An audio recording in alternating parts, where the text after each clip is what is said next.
اللہ کے محبوب دانہ غیوب صلی اللہ تعالی علیہ وآلہ وسلم کا فرمان جنت نشان ہے کہ مجھ پر درود پاک پڑھو، بے شک میں دو جہانوں کے رب کا رسول ہوں۔ سبحان اللہ۔ حضرت علی کرم اللہ تعالی وجہ الکریم کہتے ہیں کہ اللہ کے رسول میرے ساتھ تھے اور ہم ایک پہاڑی کی جانب والے حصے سے گزر رہے تھے تو پہاڑ سے آواز آئی الصلاۃ والسلام علیک یا رسول اللہ۔ سبحان اللہ، پہاڑ سے آواز آئی۔ اللہ کے رسول کی بارگاہ میں حضرت علی کہتے ہیں کہ یا رسول اللہ، یقین ان پہاڑوں کے اندر آپ کا کوئی دیوانہ، آپ کا کوئی عاشق رسول پہاڑوں کے اندر چھپا ہوا ہے جو اس قدر اتنی اونچی آواز میں آپ پر درود پاک پڑھ رہا ہے۔ اللہ کے حبیب صلی اللہ تعالی علیہ وسلم نے ارشاد فرمایا، اے علی کیا تم اس چوٹی کو دیکھ رہے ہو، اس پہاڑ کو دیکھ رہے ہو؟ کہا جی پہاڑ کو دیکھ رہا ہوں۔ کہا پہاڑ کے اوپر والی چوٹی کے حصے کو دیکھ رہے ہو؟ اللہ کے حبیب نے پوچھا تو حضرت علی نے جواب دیا جی یا رسول اللہ دیکھ رہا ہوں۔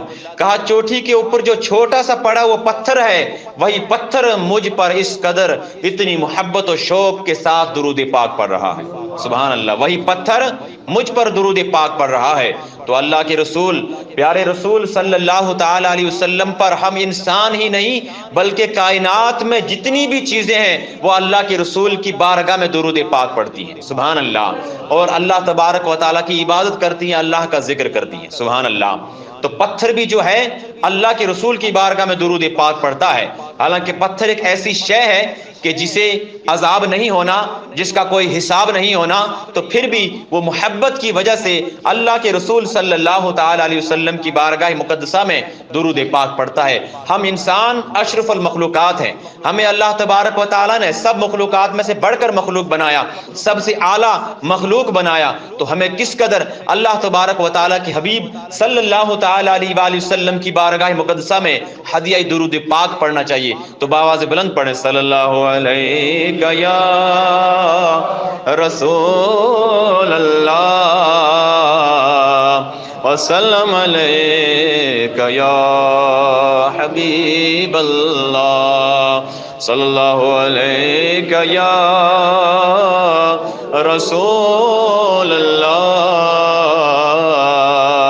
وسلم علیک یا حبیب اللہ۔ اللہ تبارک و تعالی مقدس قرآن کی سورہ نور کے اندر ارشاد فرماتا ہے، میں دوبارہ آیت پڑھتا ہوں، یا ایھا الذین آمنوا لا تتبعوا ومن یتبع خطوات فإنه يأمر بالفحشاء والمنکر ولولا فضل اللہ علیکم ورحمتہ ما زکا منکم من احد ابدا ولکن اللہ یزکی من یشاء واللہ سمیع علیم۔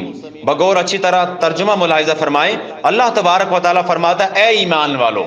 اللہ تبارک و تعالیٰ، میں نے 12 اسٹیج سے عرض کیا ہے کہ جب بھی اللہ تبارک و تعالیٰ کوئی خاص حکم ارشاد فرماتا ہے تو اللہ تبارک و تعالیٰ سب کو وہ حکم نہیں دیتا، بلکہ اللہ تبارک و تعالیٰ صرف کہتا ہے یا ایھا الذین، اے وہ لوگو جو ایمان لے آئے ہو، یعنی اے ایمان والو۔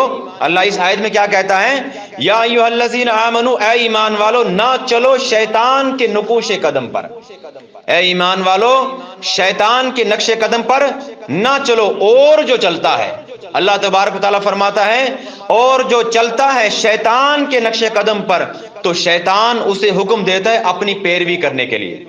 شیطان اسے کہتا ہے کہ تو میرا حکم مان، میرے راستے چل، میری پیروی کر۔ کیا کہتا ہے؟ بے حیائی کر اور ہر برے کام کو کر۔ شیطان انسان سے کیا کہتا ہے؟ جب انسان شیطان کا بن جاتا ہے، شیطان کی پیروی کرتا ہے، تو شیطان اسے کہتا ہے کہ ہر برا کام کر، ہر بے حیائی کو تو اپنا لے، ہر برے کام کو کر، اور اگر نہ ہوتا تم پر اللہ کا فضل، اللہ تبارک و تعالیٰ کہتا ہے وَلَوْلَا فَضْلُ اللَّهِ عَلَيْكُمْ وَرَحْمَتُهُ مَا زَكَا، اور اے ایمان والو اگر تم پر اللہ کا فضل نہ ہوتا، اے ایمان والو اگر تم پر اللہ کا فضل نہ ہو تو اس کی رحمت تم پر نہ ہو تو تم کبھی نہ بچ سکتے۔ اگر اللہ کی رحمت تم پر نہ ہوتی اور اللہ کا کرم نہ ہوتا، اللہ کا فضل اے ایمان والو تم پر نہ ہوتا تو تم شیطان سے کبھی نہ بچ سکتے۔ ہاں اللہ پاک کرتا ہے جسے چاہتا ہے۔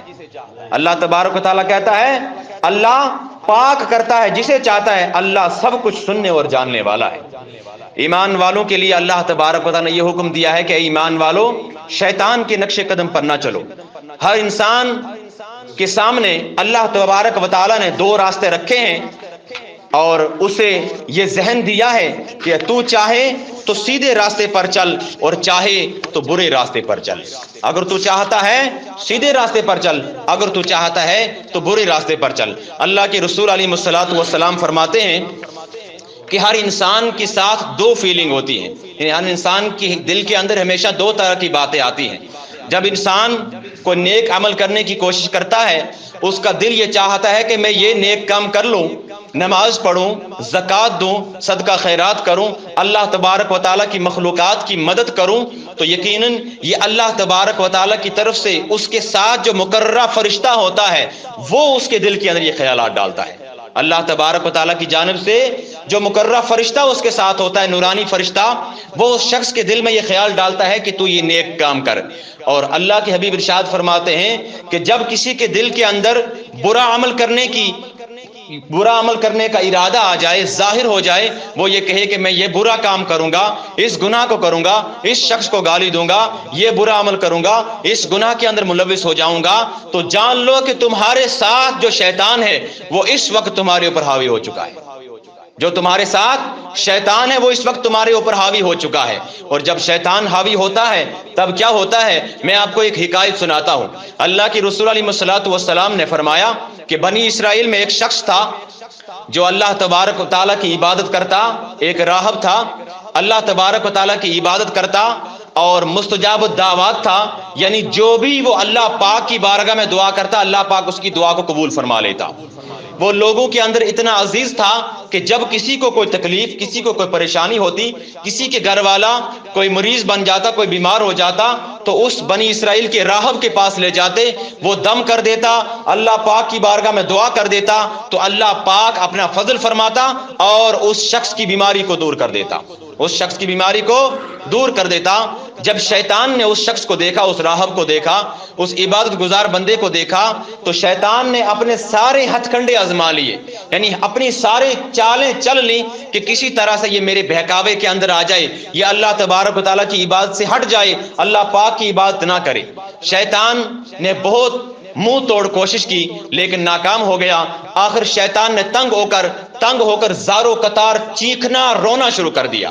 شیطان نے زارو قطار رونا اور چیخنا شروع کر دیا، آوازیں لگا کر، اور اپنے جتنے بھی اس کی نسل کے ہیں، یعنی جتنے بھی شیطان ہیں، بڑے شیطان جو ابلیس ہے، اس کی جتنی بھی اولاد ہے، ان اولادوں کو نام لے کر پکارنے لگا.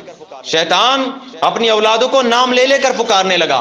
اب جب شیطان کی ساری ٹیم اس کے سامنے جمع ہو جاتی ہے تو وہ سارے شیطان اس سے مل کر کہتے ہیں کہ اے ہمارے جنم داتا، تو یہ بتا کہ تجھے کس نے پریشان کیا ہے، کس کی بری آنکھ تجھ پر لگی، ہم اس کی آنکھ کو پھوڑ دیتے ہیں. کس کے قدم چل کر تیری طرف آئے ہیں، تجھے تکلیف ہوئی ہے تو ہم اس کی ٹانگوں کو توڑ دیں گے، ہم اس کو قدموں کو توڑ دیں گے. کس کے ہاتھ کی وجہ سے اے شیطان ابلیس تجھے تکلیف ہوئی، ہم اس کے ہاتھ کو توڑ دیں گے. شیطان نے کہا کہ مجھے کسی کے ہاتھ نے، مجھے کسی کی آنکھ نے، مجھے کسی کے پاؤں نے تکلیف نہیں دی، بلکہ بنی اسرائیل میں یہ جو شخص، یہ جو راہب ہے، مجھے اس کی وجہ سے تکلیف ہو رہی ہے. میں یہ چاہتا ہوں کہ یہ اللہ تبارک و تعالیٰ کی عبادت کو چھوڑ دے، یہ شرک کر لے، یہ میرا بندہ بن جائے، اللہ کا بندہ نہ رہے. لوگوں کے درمیان جو اس کی عزت ہے اس کو میں ختم کرنا چاہتا ہوں. میں نے اپنے سارے ہتھ کنڈے آزما لیے، میں فیل ہو چکا ہوں. کیا تم میں، میری نسل میں کوئی ایسا ہے جو اس کام کو انجام دے سکے؟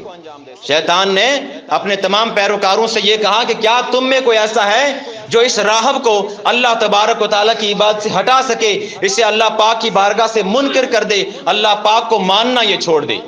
مستجاب الدعوات ہے اور یہ ایسا بن جائے کہ اس کی ساری دعائیں رد ہو جائیں، اس کی کوئی دعا قبول نہ ہو، اس کی زمانے کے اندر بے عزتی ہو. کیا کوئی ایسا ہے؟ تو ان شیطانوں میں ایک شیطان تھا، وہ شیطان کے سامنے آتا ہے اور کہتا ہے کہ اے ابلیس، میں اس کام کو انجام دوں گا. اب شیطان نے جو ہی اس کی یہ بات سنی تو اس کو خوشی سے ٹھپکی لگائی اور خوش ہو گیا اور اسے کہا کہ یقیناً تو نوجوان ہے، تو ہی اس کام کو انجام دے سکتا ہے. اب وہ شیطان اس بڑے شیطان سے اجازت لے کر بادشاہ کے محل کے اندر چلا جاتا ہے، اور بادشاہ کی ایک حسین و جمیل خوبصورت لڑکی تھی. بادشاہ کی حسین و جمیل خوبصورت لڑکی تھی. اس پر ایسی گشی طاری کر لیتا ہے جیسے ہم کہتے ہیں فلاں بندے کے اوپر کچھ ہوا ہے، اس کو کچھ جنات کا سایہ ہے، تو جب اسے وہ سایہ آتا ہے تو بے ہوش ہو جاتا ہے، اپنے قابو سے بے قابو ہو جاتا ہے، وہ کچھ بھی کر سکتا ہے کیونکہ اس کا توازن کھو چکا ہوتا ہے، اس طرح اس شیطان نے بادشاہ کی بیٹی کے جسم کے اندر یہ حاضر ہو گیا، اور بادشاہ کی بیٹی اپنا توازن کھو بیٹھی، اور کبھی کچھ پڑھتی ہے کبھی کچھ پڑھتی ہے، الٹے سیدھے کام کرتی ہے۔ جب 2-3 دن اس نے اس طرح کا سلسلہ چلایا، اور اس کے بعد یہی شیطان ایک بزرگ کی شکل میں بادشاہ کے پاس جاتا ہے، یہی شیطان ایک بزرگ بن کر بادشاہ کے پاس جاتا ہے، اور بادشاہ سے کہتا ہے، بادشاہ سلامت، سنا ہے آپ کی بیٹی بڑی بیمار ہے، اگر آپ چاہتے ہو کہ آپ کی بیٹی کا علاج ہو، آپ کی بیٹی ٹھیک ہو جائے، یہ مرض اس سے دور ہو جائے، یہ جو سایہ اس پر آیا یہ دفع ہو جائے، تو فلاں جگہ جھونپڑی کے اندر ایک اللہ والا بیٹھا ہے، ایک راہب بیٹھا ہے، وہ مستجاب الدعوات ہے، وہ جو دعا کرتا ہے اللہ قبول کرتا ہے، وہ اگر بیمار پر دم کر لے تو اللہ اس کی بیماری کو دور کر دیتا ہے۔ اے بادشاہ سلامت، اگر آپ اپنی بیٹی کی خیر چاہتے ہیں، اگر آپ چاہتے ہیں کہ آپ کی بیٹی صحیح سلامت ہو جائے، یہ بیماری اس کے جسم سے نکل کر دفع ہو جائے، تو اے بادشاہ سلامت آپ اپنی بیٹی کو اس راہب کے پاس لے جائیں۔ اے بادشاہ آپ اپنی بیٹی کو اس راہب کے پاس لے جائیں۔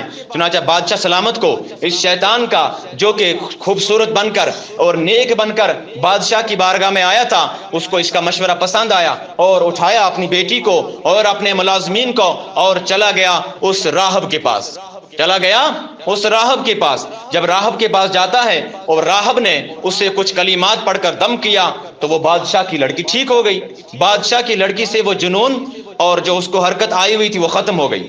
جو ہی بادشاہ کی بیٹی گھر پر پہنچتی ہے تو وہ شیطان دوبارہ آ جاتا ہے اور اس پر پھر سے گشی طاری کر دیتا ہے، پھر سے اسی بیماری کے اندر اس کو لگا دیتا ہے، پھر سے وہ لڑکی اسی بیماری میں مبتلا ہو جاتی ہے، اسی پریشانی کے اندر مبتلا ہو جاتی ہے۔ اب 2-3 دن کا وقت گزرا، وہ جو شیطان تھا اس نے اب دوسرے ایک نیک انسان کی شکل کو اختیار کیا، نیک انسان بنا اور بادشاہ کو دوبارہ مشورہ دینے کے لیے آ گیا۔ وہ شیطان بادشاہ کو دوبارہ مشورہ دینے کے لیے آ گیا اور کہا، ہے بادشاہ سلامت، اگر آپ چاہتے ہیں کہ آپ کی بیٹی سے یہ بیماری سدا کے لیے ختم ہو جائے، ہمیشہ کے لیے ختم ہو جائے، تو اے بادشاہ سلامت آپ اس لڑکی کو اٹھاؤ اور کچھ دن اس راہب کے گھر کے اندر ہی رہنے دو۔ اے بادشاہ آپ اپنی بیٹی کو لے جاؤ، اور جب تک یہ مکمل طرح سے ٹھیک نہ ہو جائے، راہب تو پہلے مانے گا نہیں، اس کی منت و سماجت کرو، اسے کچھ لالچ دو، جب تک یہ لڑکی پوری ٹھیک نہ ہو جائے اس کو اپنے گھر نہیں لانا۔ اب بادشاہ کو اس کا مشورہ اچھا لگا، بادشاہ نے اپنی بیٹی کو اٹھایا اور چلا گیا راہب کی جھونپڑی کے اندر، اور راہب سے گزارش کی۔ اس راہب نے پہلے تو نہیں مانا، لیکن بعد میں اس نے، بادشاہ نے جب بار بار منت و سماجت کی بار بار کہا تو اس راہب نے بادشاہ کی بات کو مان لیا اور اس کی بیٹی کو اپنے گھر پر رکھ لیا۔ اب وقت مناسب پر وہ بادشاہ کی بیٹی کو دم کرتا۔ بادشاہ کی بیٹی کے ساتھ وہاں پر شیطان نہیں تھا، حاضر نہیں ہو سکا، کیونکہ راہب کی جھونپڑی کے اندر تھا، کیونکہ لڑکی جو ہے راہب کی جھونپڑی کے اندر تھی۔ اب یہ ہوا کہ وہ جو راہب تھا وہ وقت پر اسے دم بھی کرتا اور کھانا کھلانے کے وقت کھانا بھی کھلا دیتا۔ ایک دن یہی شیطان اس کو وسوسہ دے دیا، اس شیطان نے راہب کو وسوسہ دے دیا، اور راہب نے نظر اٹھا کر جو ہی اس لڑکی کی طرف دیکھا تو ایک نظر کے ساتھ ہی اس پر عاشق ہو گیا۔ یہ راہب جو مستجاب الدعوات تھا، جس کی زمانے والے قسمیں کھاتے تھے، جو دم کر دیتا تو بیماری سدا کے لیے ختم ہو جاتی، جو لوگوں کی نظروں میں اتنا عزیز تھا، اللہ کی بارگاہ میں عبادت کرنے والا تھا، جو ہی اس راہب نے اس لڑکی کی طرف ایک نظر اٹھا کر دیکھا تو وہ لڑکی پر عاشق ہو گیا، اور اتنا عاشق ہو گیا کہ اس نے اس کے ساتھ زنا کر دیا۔ اس راہب نے اس لڑکی کے ساتھ زنا کر دیا۔ ادھر جب شیطان نے دیکھا تو شیطان ایک خوبصورت نیک انسان بن کر اس راہب کے پاس آتا ہے اور راہب سے کہتا ہے کہ اے راہب، یہ تمہارا ہی کیا درایا ہے، اگر تم چاہتے ہو کہ بادشاہ تمہیں سزا نہ دے اور بادشاہ کو یہ بات پتا نہ چلے تو میں تمہیں ایک مشورہ دوں گا، تم اس مشورے کو قبول کر لو، میری بات مان لو، تم اس لڑکی کو قتل کر ڈالو، تم اس لڑکی کو قتل کر ڈالو اور اسے یہاں جھونپڑی کے باہر دفنا دو۔ جب بادشاہ تمہارے پاس اپنی بیٹی کو کچھ دن کے بعد واپس لینے کے لیے آئے گا تو بادشاہ کو کہنا کہ تمہاری بیٹی جو ہے طبی بیماری کی وجہ سے مر گئی ہے، یعنی اپنی بیماری کی وجہ سے انتقال کر گئی ہے، تم نیک ہو، مستجاب الدعوات ہو، بادشاہ تمہاری بات پر یقین کر لے گا، بادشاہ تمہاری بات پر یقین کر لے گا۔ اب اس نے ایسا ہی کیا۔ جب کچھ دن کا وقت گزرا، بادشاہ اپنی بیٹی کی خبر لینے کے لیے اور اسے واپس لینے کے لیے راہب کے پاس آتا ہے اور راہب اسے سارا سناتا ہے کہ اس طرح آپ کی بیٹی جو ہے طبی بیماری کی وجہ سے انتقال کر گئی ہے۔ آپ کی بیٹی طبی بیماری کی وجہ سے انتقال کر گئی ہے۔ اب بادشاہ روتا چیختا ہوا اپنے محل میں واپس پہنچا، ادھر وہی شیطان جس کی ابلیس بڑے شیطان نے ڈیوٹی لگائی تھی، وہ اب خوبصورت نیک شکل دوسری کسی کی شکل بنا کر بادشاہ کی بارگاہ میں جاتا ہے اور بادشاہ سے کہتا ہے کہ بادشاہ سلامت، آپ کی بیٹی خود نہیں مری بلکہ اس نے اس کو قتل کر دیا ہے۔ راہب نے اسے اس طرح یہ معاملہ بنا، ساری سٹوری اس نے جو ہے بادشاہ کو سنا دی۔ اب بادشاہ نے اپنے تمام سپاہیوں کو بھیجا اور راہب کو جو ہے گرفتار کر کے اس کو زنجیروں کے اندر جکڑ کر بادشاہ کے محل میں پیش کیا گیا۔ اب اسے جو ہے سزائے موت سنا دی گئی، راہب کو سزائے موت سنا دی گئی۔ جب اس کے گلے میں پھانسی کا پھندا ڈالا گیا، جب اس کے گلے میں وہ رسی ڈالی گئی، تو شیطان وہاں پر بھی ایک خوبصورت شکل بن کر اس کے سامنے کھڑا ہو گیا اور اسے کہنے لگا کہ راہب اگر تو چاہے تو میں تجھے اس پھندے سے آزاد کرا سکتا ہوں۔ اے راہب اگر تو چاہے تو میری بات اگر تو مان لے تو میں تجھے اس پھانسی کی سزا سے بچا سکتا ہوں، اس پھندے سے تیری جان آزاد کرا سکتا ہوں۔ کہا وہ کیا ہے؟ کہا تو میرے سامنے سجدہ کر لے۔ شیطان نے اس راہب سے کہا کہ تو میرے سامنے سجدہ کر لے، میں بادشاہ سے کہہ کر تیری جو ہے تیری ضمانت کروا لوں گا، بادشاہ تیری سزا کو معاف کر دے گا۔ اس نے کہا میرے گلے میں پھانسی کا پھندا ہے، بس اب یہ لٹکنے والا ہوں میں، تو میں تیرے سامنے سجدہ کیسے کروں گا؟ کہا تو اشارے سے سجدہ کر دے۔ شیطان نے کہا کہ تو اشارے سے سجدہ کر کے، جو ہی اس نے اشارے سے سجدہ کیا تو شیطان نے کہا کہ میں ابلیس شیطان ہوں، میری وجہ سے اس لڑکی پر گشی تاری ہوئی، میری وجہ سے وہ تیرے پاس آئی اور میری وجہ سے تو نے اس کے ساتھ زنا کیا، میں ہی تھا جس نے تجھے یہ مشورہ دیا تھا کہ تو اسے قتل کر دے، میں ہی تھا جس نے تیرے قتل کی ساری داستان بادشاہ کو سنائی تھی۔ اب جو ہے اس راہب کا ایمان ختم ہو گیا، ادھر جو ہے بٹن دبا دیا گیا اور اس کو لٹکا دیا گیا۔ اس کا جتنا بھی نیک اس کے اعمال تھے تمام کے تمام شیطان کی سازش کی وجہ سے غارت ہو گئے۔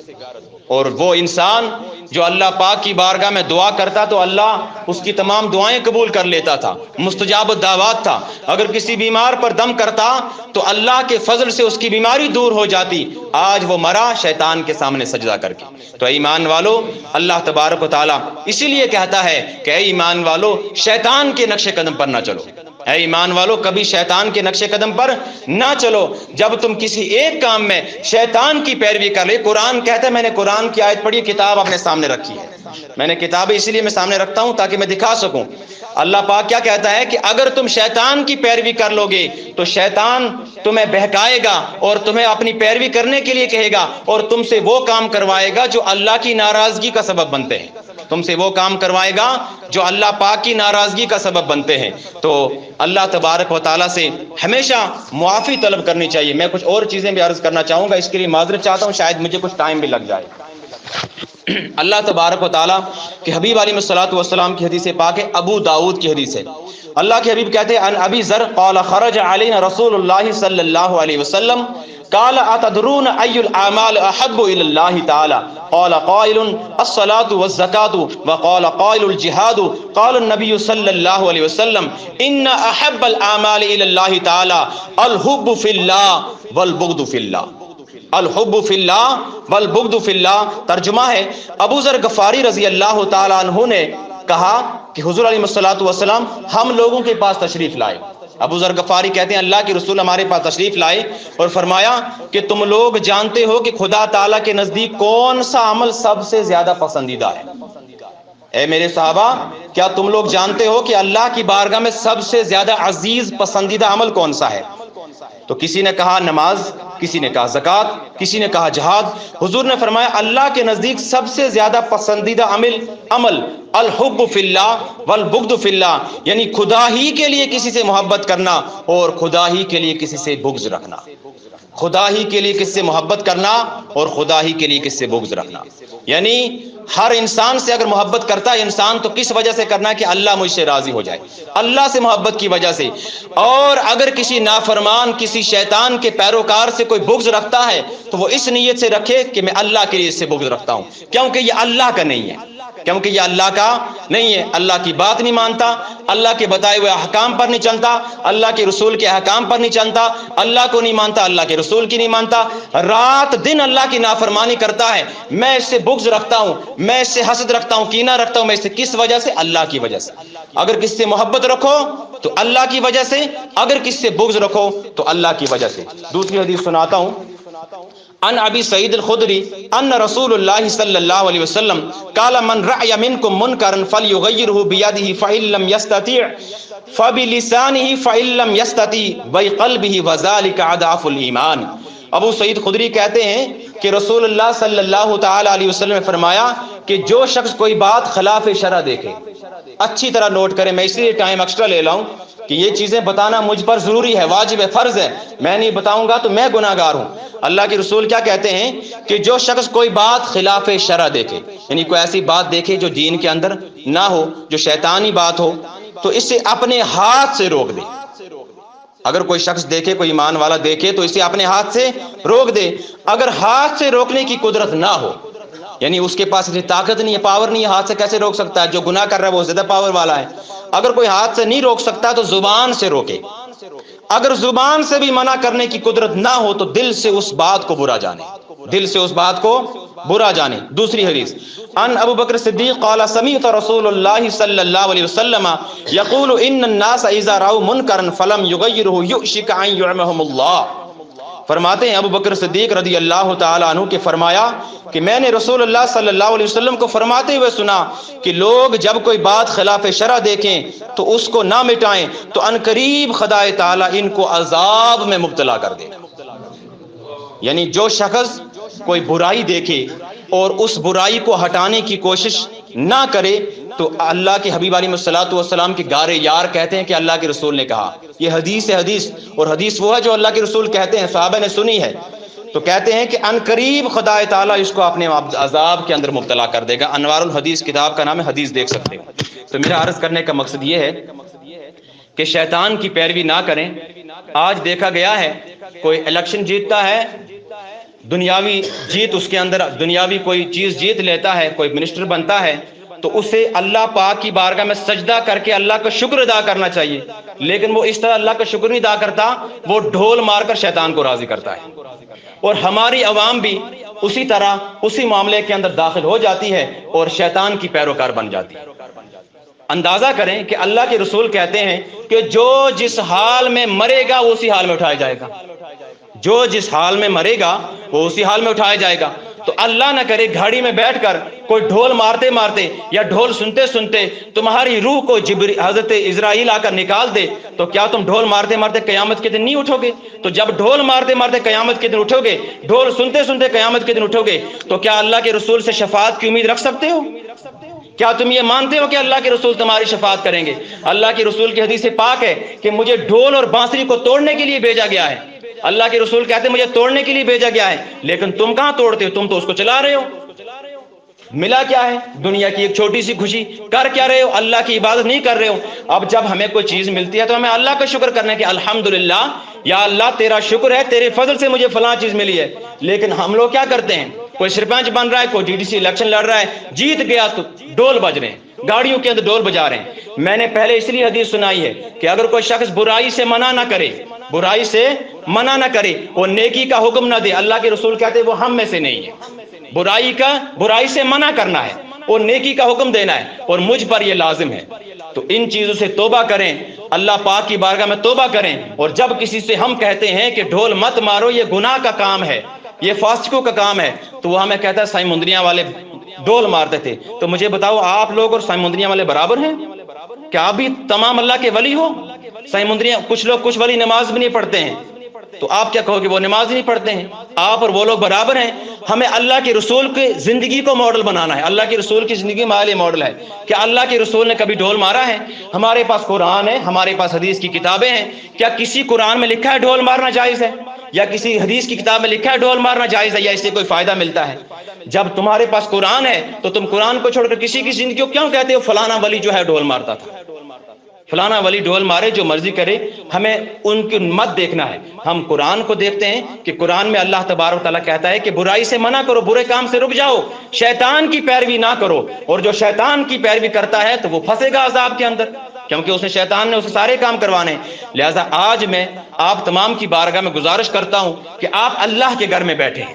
میں نے کوئی اپنا کلام نہیں سنایا، میرا مقصد کسی کو ٹارگٹ کرنا نہیں ہے۔ میں ایک چھوٹا سا آدمی ہوں، نادان سا، اللہ میرے گناہوں کو بھی معاف فرمائے، کیونکہ مجھ پر یہ ذمہ داری ہے، کیونکہ میں سٹیج جو ہے نا ذمہ دار سٹیج ہے، یہ اللہ کے رسول کا ممبر ہے، اگر میں نہیں کہوں گا تو قیامت کے دن میں بھی پھنس جاؤں گا۔ میں نے اپنا حق ادا کر دیا، تم لوگوں کو یہ کہہ دیا ہے، بتا دیا ہے کہ ان کاموں کو مت کرو، لہٰذا میں آپ تمام کی بارگاہ میں عرض کرتا ہوں کہ آپ اللہ کی بارگاہ میں ابھی توبہ کریں۔ تمام پڑھیں گے، پڑھیں استغفر اللہ العظیم، استغفر اللہ العظیم، استغفر اللہ العظیم۔ آپ نے توبہ کر لی ہے، وعدہ کر لیں کہ نہ کبھی ڈھول بجائیں گے اور نہ ایسی مجلسوں میں جائیں گے، نہ ڈھول بجائیں، نہ ایسی مجلسوں میں جائیں، نہ گانے بجائیں، ان سے کسی کو کچھ فائدہ نہیں ملا ہے، ان چیزوں سے کسی کو فائدہ نہیں ملا ہے، الٹا نقصان ہے۔ اللہ پاک کی بارگاہ میں آپ نے توبہ کر لی ہے، اللہ پاک آپ کی اور میری توبہ کو قبول فرمائے۔ اور اللہ کے رسول کی حدیث ہے، جو ایک شخص ایک بار توبہ کرتا ہے پھر دوبارہ وہ گناہ کرتا ہے تو گویا کہ وہ اللہ سے ٹھٹھا کرتا ہے، اللہ سے مذاق کرتا ہے۔ اب ایک آدمی کے ساتھ آپ مذاق کرتے ہو تو وہ آپ کی مذاق کو برداشت نہیں کرتا تو اللہ کیسے کرے گا؟ اللہ کی بارگاہ میں مذاق کرنے والے کا انجام کیا ہوگا؟ لہذا آپ تمام لوگوں نے توبہ کر لی ہے، اب اس توبہ پر آپ نے قائم رہنا، کبھی اس گناہ عظیم کو نہیں کرنا، اس گناہ سے بچنا، بلکہ تمام گناہوں سے توبہ کیا آپ نے، ہر گناہ کو چھوڑ دیں، اللہ کی بارگاہ میں سچے دل سے توبہ کریں اور اللہ اور اللہ کے رسول علیہ الصلوۃ والسلام کے تمام احکامات پر عمل کرنے کی کوشش کریں، نمازوں کی پابندگی کریں، ہر وہ کام کریں جو اللہ کی رضا کا سبب بنے، اللہ کے رسول کی رضا کا سبب بنے، اور ہر اس کام سے بچیں جو اللہ کی ناراضگی کا سبب بنے اور اللہ کے رسول کی ناراضگی کا سبب بنے۔ وآخر دعوانا الحمدللہ رب العالمین۔ السلام علیکم۔